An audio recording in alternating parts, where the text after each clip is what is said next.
अस्सलाम वालेकुम friends, home remedy channel में खुश आमदीद। उम्मीद है आप लोग खैरियत से होंगे। आज की वीडियो उन तमाम दोस्तों के लिए बहुत ही फायदेमंद है जो अपने बच्चों से इसलिए परेशान हैं कि वो कुछ खाते पीते नहीं।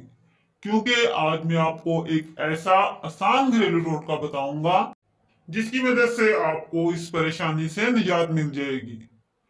तो अगर आपको मेरी आज की वीडियो पसंद आए तो लाइक कीजिएगा और इसे अपने फ्रेंड्स के साथ शेयर भी कीजिए।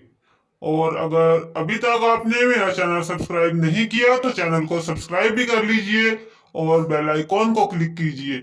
इस तरह मेरी हर नई आने वाली वीडियो का नोटिफिकेशन आप तक पहुंच जाएगा। तो अब हम बात करते हैं कि किस तरह से हम अपने बच्चे को खाना खाने की आदत डालें।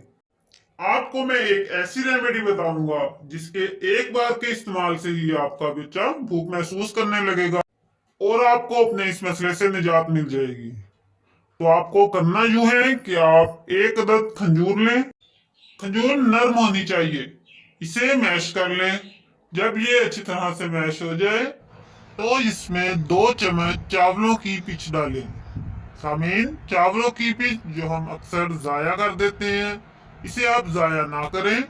2 चम्मच चावलों की पिच आप इसमें डालें। इन दोनों को अच्छी तरह से मिक्स कर लें, यानी खंजूर को मैश कर लें और इसमें 2 चम्मच चावलों की पिच डालें। इन्हें अच्छे से मिक्स करें। अब इसे आप अपने बेबी को खिलाएं। दिन में एक बार आप इसे अपने बच्चे को खिलाएं। हफ्ते में 2 से 3 बार आप बच्चे को दें। इससे आपका बच्चा भूख महसूस करने लगेगा और आपको बच्चे के खाना ना खाने की आदत से निजात मिल जाएगी। जी सामीन, बहुत ही आसान रेमेडी है। खुद भी अप्लाई करें और अपने फ्रेंड्स के साथ शेयर भी करें। उम्मीद है आपको आज की वीडियो पसंद आई होगी। शुक्रिया।